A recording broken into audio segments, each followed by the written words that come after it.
ಆ ಕಡೆ ಸೇರಿ ನೀವು.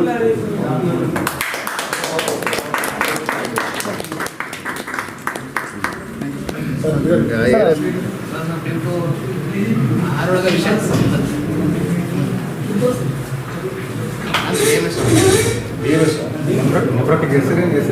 Chidambaram medical phone ಮಾಡಿಸ್ಕೊಟ್ಟಿದ್ವಿ. ಟ್ರಾನ್ಸ್ಪ್ಲಾಂಟ್ ಆಗೈತಿ. ಯಾರು ಡೊನೇಟ್ ಮಾಡಿದ್ರು?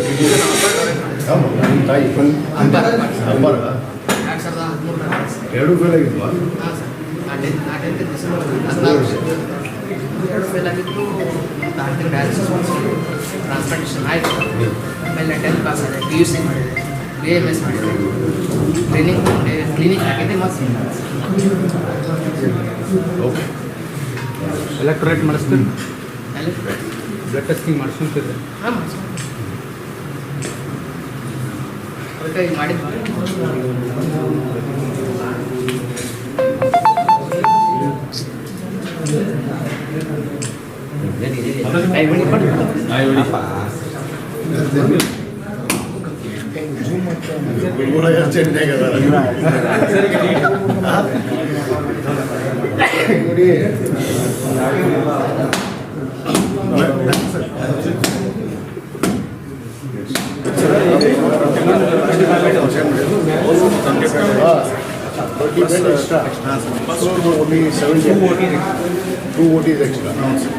ಅದೇ ಈಗ ಸ್ಯಾಂಕ್ಷನ್ ಆಗೈತೆ. ಕನ್ಸ್ಟ್ರಕ್ಷನ್ ಆರ್ಡರ್ ಆಗಿತ್ತು. ಆಗೈತೆ ಕನ್ಸ್ಟ್ರಕ್ಷನ್.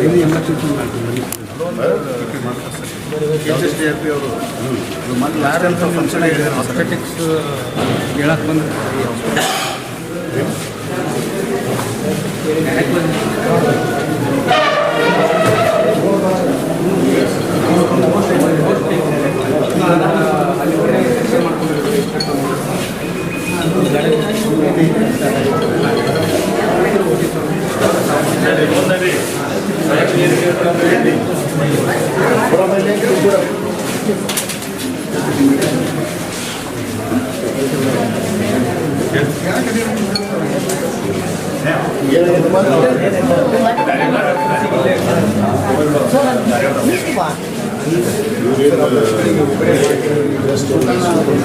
ಇಲ್ಲ ಸರ್, ಚೆಕ್ ಮಾಡ್ತೀವಿ ಸರ್. ಚೆಕ್ ಮಾಡಿ ಆಮೇಲೆ ಅದು ಏನು ಟ್ರೀಟ್ಮೆಂಟ್ ಚೆಕ್ ಮಾಡಿ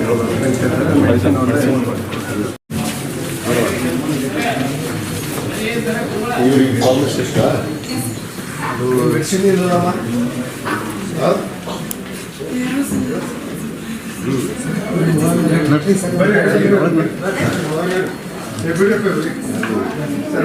ಈ ಕಡೆ ಬರ್ತಾರೆ.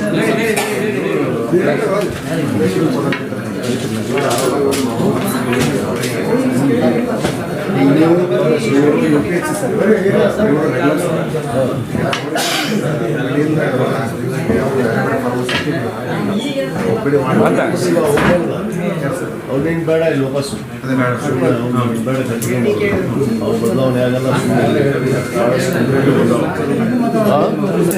ಅಲ್ಲೆಲ್ಲ ನಾವು ಸುಧಾರಿಸಲು ತಗೊಳ್ಳಿ.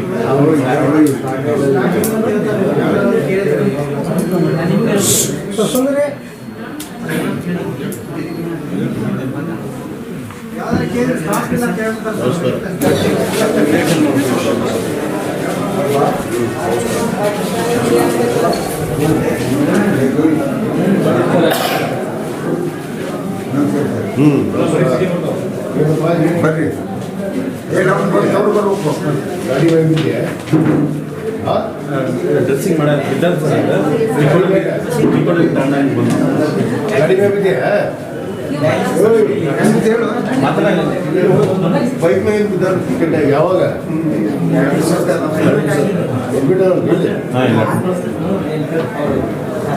ಅಲ್ಲಿ ಇದ್ರಾಗ ವಾಲ್ನಾಗ ಮಾಡೋದು ಇಲ್ಲ, ಈಗ ಕರ್ಕೊಂಡು ಚೆಕ್ಕದೆಲ್ಲ ಡ್ರೆಸ್ಸಿಂಗ್ ಮಾಡಿ ಇಂಜೆಕ್ಷನ್ ಆಂಟಿಬಯೋಟಿಕ್ ದೇವರ ಆಶೀರ್ವಾದ.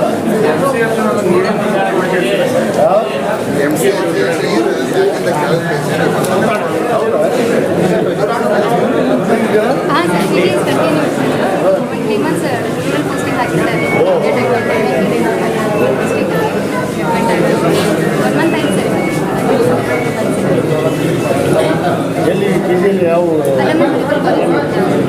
ಅಲ್ಲೇ ಅಲ್ಲ ನೀವು ಹಾಂ ಇದಕ್ಕೆ ಸರ್ ಇದು ಆಗಿ ಒಂದು 3 months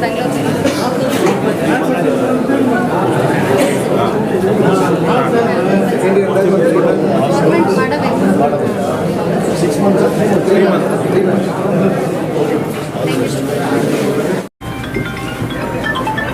ಇಳಕಲ್ ತಾಲೂಕಿನ ಇಳಕಲ್ ನಗರದ ನಮ್ಮ ಸಾರ್ವಜನಿಕ ಆಸ್ಪತ್ರೆಗೆ ನಮ್ಮ ಘನ ಸರ್ಕಾರ ಮಾನ್ಯ ಆರೋಗ್ಯ ಮತ್ತು ಕುಟುಂಬ ಕಲ್ಯಾಣ ಸಚಿವರಾದಂಥ ಸನ್ಮಾನ್ಯ ದಿನೇಶ್ ಗುಂಡೂರಾವ್ ಅವರು ಇವತ್ತು ಅನೇಕ ಅಭಿವೃದ್ಧಿ ಕೆಲಸಗಳನ್ನು ಇವತ್ತು ಆಸ್ಪತ್ರೆಗಳು ನೋಡಾಗಿರಲಿಲ್ಲ. ತಾಲೂಕು ಆಸ್ಪತ್ರೆ, ತಾಲೂಕು ಕೇಂದ್ರದ ಆಸ್ಪತ್ರೆಗಳು ಇವತ್ತು ಒಂದು ಎಲ್ಲ ವ್ಯವಸ್ಥೆಗಳನ್ನು ಅಳವಡಿಸಬೇಕು ಅನ್ನೋ ಉದ್ದೇಶದಿಂದ ಇವತ್ತು ನಮ್ಮ ಇಳಕಲ್ ತಾಲೂಕಿನ ಸಾರ್ವಜನಿಕ ಆಸ್ಪತ್ರೆಗೆ ಇವತ್ತು ನೂತನವಾಗಿ ಏನು ಡಯಾಲಿಸಿಸ್ ಮೆಷಿನನ್ನು ಇವತ್ತು ನಮಗೆ ಒದಗಿಸಿದ್ರು. ಅದನ್ನ ಇವತ್ತು ಉದ್ಘಾಟನೆಯನ್ನು ಭಾಳ ಸಂತೋಷದಿಂದ ಮಾಡಿದ್ದೀನಿ ಅನ್ನೋ ಮಾತನ್ನು ಹೇಳೋಕ್ಕೆ ಇಚ್ಛೆಪಡ್ತೇನೆ. ಮತ್ತು ಅದ್ರ ಜೊತೆಗೆ ಅನೇಕ ಏನು ಕಿಡ್ನಿ ಸಮಸ್ಯೆ ಇರುವಂಥ ಇವತ್ತು ಸಾರ್ವಜನಿಕರಿಗೆ ಅನುಕೂಲ ಆಗಬೇಕು.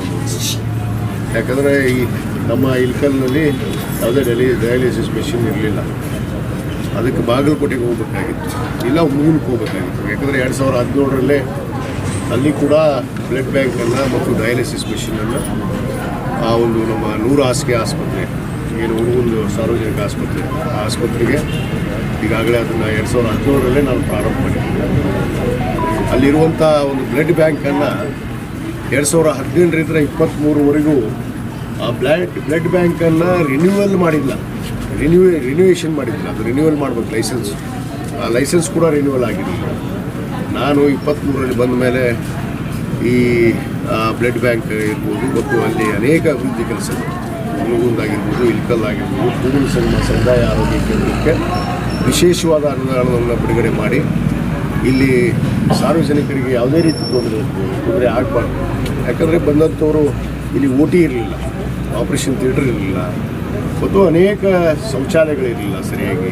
ಸಾರ್ವಜನಿಕರಿಗೆ ಯಾವುದೇ ಒಂದು ಕುಂದುಕೊರತೆ ಆಗಬಾರ್ದು ಅನ್ನೋ ಉದ್ದೇಶದಿಂದ ಸುಮಾರು 1.5 ಕೋಟಿ ರೂಪಾಯಿ ವೆಚ್ಚದಲ್ಲಿ ಈ ಆಸ್ಪತ್ರೆಯನ್ನು ನವೀಕರಣವನ್ನು ಮಾಡಿಸುವಂಥದ್ದು ಈಗಾಗಲೇ ಆಗಿತ್ತು. ಇವತ್ತು ಡಯಾಲಿಸಿಸ್ ಮಿಷನನ್ನು ಕೂಡ ಇವತ್ತು ನಾನು ಉದ್ಘಾಟನೆಗೊಳಿಸಿದ್ದೇನೆ. ಅದರ ಜೊತೆಗೆ ಈ ಒಂದು ತಾಲೂಕಾ ಆಸ್ಪತ್ರೆ ಆಗಬೇಕನ್ನೋದು ಬಹುದಿನದ ಬೇಡಿಕೆ ಇದೆ. ಯಾಕಂದರೆ ತಾಲೂಕು ಕೇಂದ್ರ 2017ರಲ್ಲೇ ಅಂದಿನ ನಮ್ಮ ಸರ್ಕಾರ, ನಮ್ಮ ಮಾನ್ಯ ಮುಖ್ಯಮಂತ್ರಿಗಳಂಥ ಸಿದ್ದರಾಮಯ್ಯನವರು ಇಡೀ 144 ತಾಲೂಕುಗಳನ್ನು ಮಾಡೋದ್ರ ಜೊತೆಗೆ ಇಳಕಲ್ ತಾಲೂಕನ್ನು ಕೂಡ ಘೋಷಣೆ ಮಾಡಿದ್ದು ತಮಗೆಲ್ಲ ಗೊತ್ತಿರುವಂಥ ವಿಷಯ. ತಾಲೂಕಾ ಆಸ್ಪತ್ರೆ ಆಗಬೇಕು ಅಂತೇಳಿ ಈಗಾಗಲೇ 50 ಹಾಸಿಗೆ ಆಸ್ಪತ್ರೆ, ಇದು ನಮ್ಮ ತಂದೆಯವರು 94ರಲ್ಲಿ ಏನು ಶಾಸಕರಿದ್ದಾಗ ಈ ಒಂದು ತಾಲೂಕು ಆಸ್ಪತ್ರೆ ಆದಂಥದ್ದು ಇವತ್ತು ಮೇಲ್ದರ್ಜೆಗೆ ಏರಿಸಬೇಕು ಅಂತೇಳಿ ನಾನು ಮಾನ್ಯ ಸಚಿವರಲ್ಲಿ ವಿನಂತಿ ಮಾಡ್ಕೊಂಡಾಗ ದಿನೇಶ್ ಗುಂಡೂರಾವ್ ಸಾಹೇಬರು ಈಗಾಗಲೇ ಮತ್ತೆ 20 ಹಾಸಿಗೆ ಆಸ್ಪತ್ರೆಯನ್ನು ಅಂದರೆ 20 ಹಾಸಿಗೆ ಹೆಚ್ಚಿನ ಒಂದು ಅವಕಾಶವನ್ನು ಈಗಾಗಲೇ ಒದಗಿಸಿಕೊಟ್ಟಿದ್ದಾರೆ. ಅದು ಈಗಾಗಲೇ ಸುಮಾರು 5,45 ಲಕ್ಷ ರೂಪಾಯಿ ವೆಚ್ಚದ ಒಂದು ಕಾಮಗಾರಿ ಈಗಾಗಲೇ ಟೆಂಡರ್ ಹಂತದಲ್ಲಿದೆ. ಅದು ಶೀಘ್ರವಾಗಿ ಟೆಂಡರ್ ಮಾಡ್ತೀವಿ, ಅದನ್ನು ಕೂಡ ಪ್ರಾರಂಭ ಮಾಡ್ತೀವಿ. ಇದೀಗ ತಾನೇ ನಾನೊಂದು ಪೇಷಂಟನ್ನು ಭೇಟಿಯಾದೆ. ಏನು 2 ಕಿಡ್ನಿಗಳನ್ನು ಕಳ್ಕೊಂಡಂಥ ಒಬ್ಬ ವ್ಯಕ್ತಿ, ಇಲ್ಲಿ ನಮ್ಮ ಇಳಕಲ್ನವರು ಜೋಶಿ ಅನ್ನೋರು, ಬಹುತೇಕ ಅವರು ಹುಣಗೂರಿಗೆ ಹೋಗ್ತಾ ಇದ್ರಂತೆ. 2 ಕಿಡ್ನಿ ಕಳ್ಕೊಂಡಂಥ ಮನುಷ್ಯ, ಅವ್ರ ತಂದೆಯ ದಾನ ಮಾಡಿದ ನಂತರ ಇವತ್ತು ಟ್ರಾನ್ಸ್ಪ್ಲಾಂಟ್ ಆದಂಥವ್ರು, ಅವರಿಗೆಲ್ಲರಿಗೂ ಅನುಕೂಲ ಆಗುತ್ತೆ ಅನ್ನೋ ಮಾತುಗಳನ್ನು ಇವತ್ತು ನಾನು ಕೇಳಿದೆ. ಅಂಥ ಅನೇಕ ಏನು ರೋಗಿಗಳಿದ್ದಾರೆ, ಕಿಡ್ನಿ ಯಂತ್ರ ಬರುವಂಥ ರೋಗಿಗಳಿಗೆ ಇದು ಭಾಳಷ್ಟು ಅನುಕೂಲ ಆಗುತ್ತೆ ಅನ್ನೋದು ವಿಶ್ವಾಸ ಇದೆ. ಈಗಾಗಲೇ ನಾವು 30 ಹಾಸಿಗೆಯ ಹಿಂದಿನ ನನ್ನ ಅವಧಿಯಲ್ಲಿ 2016ರಲ್ಲಿ ಏನು ಮಕ್ಕಳ ತಾಯಿ ಮತ್ತು ಮಕ್ಕಳ ಆಸ್ಪತ್ರೆಯನ್ನು 30 ಹಾಸಿಗೆ ಆಸ್ಪತ್ರೆಯನ್ನು ಇವತ್ತು ನಾವು ಇಳಕಲ್ನಲ್ಲಿ ಗೌಳೇರಗುಡಿಯಲ್ಲಿ ಪ್ರಾರಂಭ ಮಾಡಿದ್ವಿ. ಇವತ್ತು ಮತ್ತೆ ನಮ್ಮ ಸರ್ಕಾರ ಬಂದ ಮೇಲೆ ಇವತ್ತು ಮುಂದಕ್ಕೆ 50 ಹಾಸಿಗೆಯ ಮಕ್ಕಳು ಮತ್ತು ತಾಯಿಯ ಆಸ್ಪತ್ರೆಯನ್ನು ಕೂಡ ಈಗಾಗಲೇ ಮಂಜೂರಾತಿಯಾಗಿದೆ, ಟೆಂಡರ್ ಆಗಿದೆ. ಬಹುತೇಕ ಮಾನ್ಯ ಸಚಿವರೇ ಅದನ್ನು ಮುಂದಿನ ವಾರ ಅವರೇ ಬಂದು ಭೂಮಿ ಪೂಜೆಯನ್ನು ನೆರವೇರಿಸ್ತಾರೆ ಅನ್ನೋ ಮಾತನ್ನು ಕೂಡ ನಾನು ಈ ಸಂದರ್ಭದಲ್ಲಿ ಹೇಳೋಕ್ಕೆ ಇಚ್ಛೆಪಡ್ತೇನೆ. ಒಟ್ಟಾರೆ ಸಾರ್ವಜನಿಕರಿಗೆ ಇದು ನಮ್ಮ ಸರ್ಕಾರಿ ಆಸ್ಪತ್ರೆ ಎಲ್ಲ ರೀತಿ ಸೌಕರ್ಯಗಳೊಂದಿಗೆ ಅವ್ರಿಗೆ ಅನುಕೂಲ ಆಗಬೇಕು. ಇವತ್ತು ನೋಡಿದರೆ ನಾನು ಭಾಳ ಆಶ್ಚರ್ಯ ಆಗುತ್ತೆ. ವೈದ್ಯರೇ ಇರಲಿಲ್ಲ ನಾನು ಶಾಸಕನಾದಾಗ 23ರಲ್ಲಿ. ಇವತ್ತು 13ಕ್ಕೂ ಹೆಚ್ಚು ಜನ ವೈದ್ಯರು ಇಲ್ಲಿ ಇವತ್ತು ಕೆಲಸ ಮಾಡುವಂಥದ್ದಾಗಿದೆ ಮತ್ತು ಎಲ್ಲರಿಗೂ ಅನುಕೂಲ. ಯಾವುದೇ ಇಂಥ ವಿಷಯಕ್ಕೆ ವೈದ್ಯರು ಇಲ್ಲ ಅನ್ನೋವಾಗಿಲ್ಲ, ಎಲ್ಲರೂ ಕೂಡ ಇವತ್ತು ಲಭ್ಯ ಇದ್ದಾರೆ. ಅದಕ್ಕೆ ನಾನು ಸಾರ್ವಜನಿಕರಿಗೆ ಇದರ ಸದುಪಯೋಗಗಳನ್ನ ಪಡಿಸ್ಕೋಬೇಕು ಅನ್ನೋ ಮಾತನ್ನು ಕೂಡ ನಾನು ಹೇಳೋಕ್ಕೆ ಇಚ್ಛೆಪಡ್ತೀನಿ. ಯಾಕಂದರೆ ಈ ಸರ್ಕಾರ ಇವತ್ತು ಖಾಸಗಿ ಆಸ್ಪತ್ರೆ ದುಬಾರಿ ಆಗುತ್ತೆ ಅನ್ನೋ ಒಂದು ಕಾರಣದಿಂದ ಸರ್ಕಾರ ಎಲ್ಲ ರೀತಿಯ ಅನುಕೂಲವನ್ನು ತಾಯಿ ಮತ್ತು ಮಕ್ಕಳ ಆಸ್ಪತ್ರೆ ಆಗಿದೆ, ಇದು ಸಾರ್ವಜನಿಕ ಆಸ್ಪತ್ರೆ, ಎಲ್ಲ ವೈದ್ಯರಿದ್ದಾರೆ, ಎಲ್ಲ ರೀತಿಯ ಅನುಕೂಲ ಆಗುತ್ತೆ. ಇದರ ಸದುಪಯೋಗವನ್ನು ಸಾರ್ವಜನಿಕರು ಪಡಿಸ್ಕೋಬೇಕು ಅನ್ನೋ ಮಾತನ್ನು ಈ ಸಂದರ್ಭದಲ್ಲಿ ಹೇಳೋಕ್ಕೆ ಇಚ್ಛೆಪಡ್ತೀನಿ. ಹಿಂದಿನ ಸರ್ಕಾರದವರು ಮಾಡೋ ಕೆಲಸ ಮಾಡಾಕ್ತಿದ್ರೆ ಸಾರ್ವಜನಿಕರು ಅಂತ ಇರುತ್ತೆ. ನೋಡಿ, ಆದ್ಯ ಕರ್ತವ್ಯ ಒಬ್ಬ ಜನಪ್ರತಿನಿಧಿ ಆದಂಥವ್ರು ಎಲ್ಲ ಸರ್ವಾಂಗೀಣ ಅಭಿವೃದ್ಧಿ ಆಗಬೇಕು. ಕೇವಲ ರಸ್ತೆ ಕುಡಿ ನೀರನ್ನು ನೋಡಿದ್ರಷ್ಟೇ ಅಲ್ಲ, ಆಸ್ಪತ್ರೆಗಳಿರ್ತಾವೆ, ಸಾರ್ವಜನಿಕರ ಅನೇಕ ತೊಂದರೆಗಳ ತಾಪತ್ರೆಗಳಾಗ್ತಿರ್ತಾವೆ. ಎಲ್ಲ ತಾಪತ್ರೆಗಳನ್ನು ನಿರ್ವಹಿಸಬೇಕಾಗಿರುವಂಥದ್ದು ಒಬ್ಬ ಮತಕ್ಷೇತ್ರದ ಶಾಸಕರ ಕರ್ತವ್ಯ.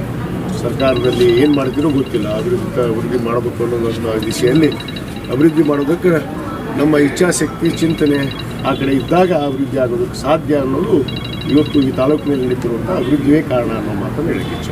ಇಡೀ ತಾಲೂಕಿನೊಳಗೆ ಕಾಮಗಾರಿ ಹಮ್ಮಿಕೊಂಡಿದ್ದೀರಿ, ಮತ್ತು ಇದಕ್ಕೆ ಏನು ಹೇಳ್ತೀರಿ? ಈಗಾಗಲೇ ಮಾನ್ಯ ಮುಖ್ಯಮಂತ್ರಿಗಳು ಸುಮಾರು 50 ಕೋಟಿ ರೂಪಾಯಿ ವಿಶೇಷ ಅನುದಾನವನ್ನು ನಮಗೆ ಈಗಾಗಲೇ ಒದಗಿಸಿದ್ದಾರೆ. ಅದಕ್ಕೆ ನಾವು ಇಳಕಲ್ ನಗರದಲ್ಲಿರುವಂಥ ಪ್ರಮುಖ ಬೀದಿಗಳಿಗೆ ಸುಮಾರು 5 ಕೋಟಿ ರೂಪಾಯಿ ವೆಚ್ಚದಲ್ಲಿ, ಯಾಕಂದರೆ ರಸ್ತೆಗಳು ಕೆಟ್ಟೋಗಿದ್ದಾವೆ. ಯಾಕಂದರೆ ಹಿಂದೆ ನಾನು 2016-15ರಲ್ಲಿ ಇಡೀ ಇಳಕಲ್ ನಗರದ CC ರಸ್ತೆಯನ್ನು ಮಾಡಿದ್ದೆ, 24 ತಾಸು ಕುಡಿ ನೀರು ತಂದಿದ್ದೆ. ಅದೇ ರೀತಿ ಈಗ ಮುಂದುವರೆದು ಇವತ್ತು ಅನೇಕ ಕಾಮಗಾರಿ ನಡೆದಿದ್ದಾವೆ. ಒಂದು ಕೆರೆ ಅಭಿವೃದ್ಧಿ ಆಗ್ತಾಯಿದೆ, ಇವತ್ತು ಸ್ವಿಮ್ಮಿಂಗ್ ಪೂಲ್ ಆಗ್ತಾಯಿದೆ, ಕ್ರೀಡಾಂಗಣ ಆಗ್ತಾಯಿದೆ, ಬ್ರಿಡ್ಜ್ ಆಗಿದೆ. ಈ ರೀತಿ ಮತ್ತು ರಸ್ತೆಗಳು ಕೂಡ ಸುಧಾರಣೆ ಆಗಬೇಕು. ಯಾಕಂದರೆ ರಸ್ತೆಗಳನ್ನು ಮಾಡಿಲ್ಲ, ಅದಾದಮೇಲೆ ಅದಕ್ಕೆ ಆ ರಸ್ತೆಗಳನ್ನು ಕೂಡ ಆಗಬೇಕು. ಸಾರ್ವಜನಿಕರಿಗೆ ಯಾವುದೇ ಸಂಚಾರ ಮಾಡೋದು ತೊಂದರೆ ಆಗಬಾರ್ದು ಅಂತೇಳಿ ಇಡೀ ತಾಲೂಕಿನ ರಸ್ತೆಗಳಿರ್ಬೋದು, ಮುಖ್ಯ ರಸ್ತೆಗಳು, ನಗರದ ಮುಖ್ಯ ರಸ್ತೆಗಳು, ಹುನಗುಂದ ಇಳಕಲ್ ಆಗಿರ್ಬೋದು, ಈ ರೀತಿ ಹಲವಾರು ಅಭಿವೃದ್ಧಿ ಕೆಲಸಗಳು ನಡೆದಿದ್ದಾವೆ. ನಾನು ಒಂದು ಪುಸ್ತಕ ಕೂಡ ಬಿಡುಗಡೆ ಮಾಡ್ತೀನಿ ಕೆಲವೇ ದಿನಗಳು. 3 ವರ್ಷದ ಸಾಧನೆ ಏನು ಅನ್ನೋದನ್ನು ಕೆಲವಷ್ಟು ಜನ ಮಾತಾಡ್ತಾರಲ್ಲ, ಅಭಿವೃದ್ಧಿ ಎಲ್ಲಿದೆ, ಎಲ್ಲಿ ಆಗ್ತಾಯಿದೆ ಅನ್ನೋದನ್ನು ಸುಮ್ಮನೆ ಸಾರ್ವಜನಿಕವಾಗಿ ಮಾತಾಡುವಂಥ ಚಟ, ಆ ಚಟಗಳಿಗೆ ಬಾಯಿ ಬಂದ್ ಮಾಡಿಸ್ಬೇಕಂದ್ರೆ ಅದಕ್ಕೆ ದಾಖಲೆ ಬಿಡುಗಡೆ ಮಾಡಬೇಕಲ್ಲ. ಇಂದು ಕೂಡ 5 ವರ್ಷದ ಸಾಧನೆ ನಾನು ಪುಸ್ತಕವನ್ನು ಬಿಡುಗಡೆ ಮಾಡಿದ್ದೆ. ಈ ಸದ್ಯಕ್ಕೆ 3 ವರ್ಷದ ಬಿಡುಗಡೆ ಮಾಡ್ತೀನಿ. ಏನು ಅಭಿವೃದ್ಧಿ ನಡೆದಿದೆ ಅಂದ್ರೆ ತಾಲೂಕಿನಾಗ ಅದು ಸಾರ್ವಜನಿಕರಿಗೆ ಗೊತ್ತಾಗಿದೆ. ಈಗ ಇಲ್ಲಿವರೆಗೂ ನೀವು ಬದಲಿ ಪೂಜೆ ಮಾಡಿರಿ, ಭೂಮಿ ಪೂಜೆಯನ್ನು ಅವ್ರಿಗೆ ಸುಮ್ಮನೆ ನೇಮಕ್ಕೆ ಕಷ್ಟ ಮಾಡ್ಯಾರ, ಅವ್ರೇನು ಕಾಮಗಾರಿ ನಡೆಯೋದಿಲ್ಲ ಅಂತ ಒಂದು ಅಲ್ಲ, ಇದನ್ನು ಯಾರು ಮಾತಾಡ್ತಾರಲ್ಲ, ಅವ್ರು ಮಾತಾಡಿದ್ರೆ ಬಂದು ನನಗೆ ಕೇಳಿ ನಾನು ದಾಖಲೆಗಳ ಸಮೇತ ಕೊಡ್ತೀನಿ. ಅವರು ಸುಮ್ಮನೆ ಮಾತಾಡುವಂಥದ್ದು ಆಗಬಾರ್ದು, ಬರೀ ಮಾತಿನ ಬಾಯಿ ಚಟ ಚಪಲ ಆಗಬಾರ್ದು ಮಾತುಗಳು. ಯಾಕಂದ್ರೆ ಸುಮ್ಮನೆ ಪೂಜೆ ಮಾಡೋಕ್ಕಾಗಲ್ಲ. ಸಾರ್ವಜನಿಕ ರಂಗದಲ್ಲಿರುವಂಥವ್ರು ಸಾರ್ವಜನಿಕರ ಮುಂದೆ ಪೂಜೆ ಮಾಡ್ತೀವಿ ನಾವು. ಜನರು ನಾಳೆ ಪ್ರಶ್ನೆ ಮಾಡ್ತಾರೆ. ಅದು ಅಷ್ಟು ಕನಿಷ್ಠ ಪ್ರಜ್ಞೆ ಇಲ್ಲಾರ್ದಂಥ ಅಪ್ರಜ್ಞಾವಂತರು ಕೂಡ ಇಲ್ಲಿ ಅದಾರ ಅನ್ನೋದು ಜನರಿಗೆ ಗೊತ್ತಾಗಿದೆ. ಅದಕ್ಕೆ ನನಗೆ ಅಧಿಕಾರ ಕೊಟ್ಟಿದ್ದಾರೆ. Thank you.